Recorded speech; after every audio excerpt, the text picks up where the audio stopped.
The Eslyn Henley Richiez Learning Center for Special Needs Children is calling for inclusion as the institution celebrates 40 years of service. Acting principal for the center, Vansitart Huggins, says she wants special needs students to be included in all mainstream activities. In a GIS interview, Principal Huggins acknowledged that she has seen an improvement in public awareness as more children are now attending the school as opposed to staying at home. But she says not every child that demonstrates a learning challenge should be sent to the center and be excluded from mainstream education.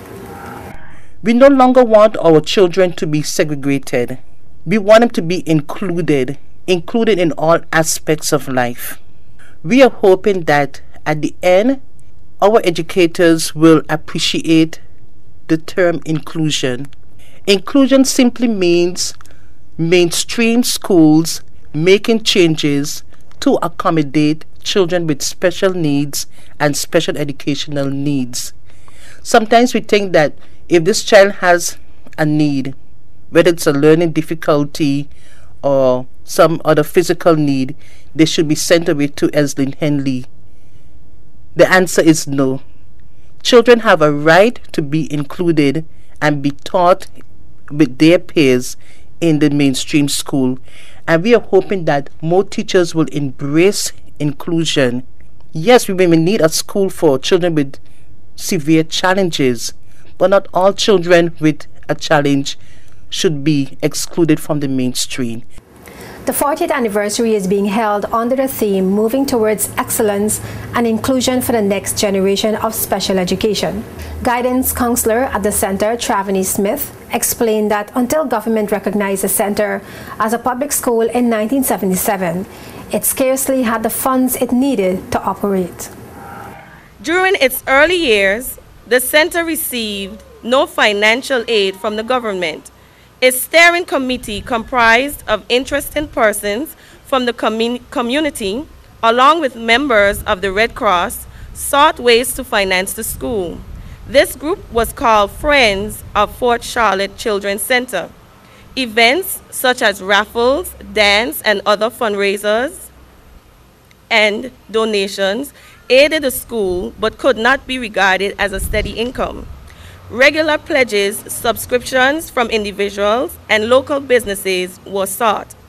In 1974, the school gained the status of a government-assisted community school, and in January of 1977 was fully recognized as a public school by the government of the Virgin Islands. Can we get a hand clap for that? In 1977, the school was fully recognized as a public school. This year, the ministry has included the school in its budget. Acting Permanent Secretary in the Ministry of Education and Culture, Dr. Marcia Potter, sees this and the active discussion about inclusion in the school system as progress. We have come a long way from a private institution to a government institution, and to a government institution this year with its own budgetary subhead in the budget of the Ministry of Education. We have moved from a place where persons in our community were once ashamed to bring those who were differently abled out in public to a place where we are now actively discussing inclusion in our school system. Are we where we want to be? My answer would be no. We still have a ways to go, but with determination and faith, as Mrs. Huggins mentioned earlier, we will get to our goal, and we will see 40 more years and more.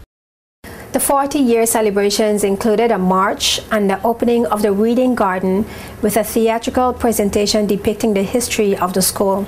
The Territory School for Special Needs Children started as a Fort Charlotte Center on October 12, 1972, with a total of 6 children and assistance from the British Red Cross. In 1998, the school relocated to Johns Hole and was renamed after its first principal, Eslyn Henley Richiez. The school presently has an enrollment of 20 students.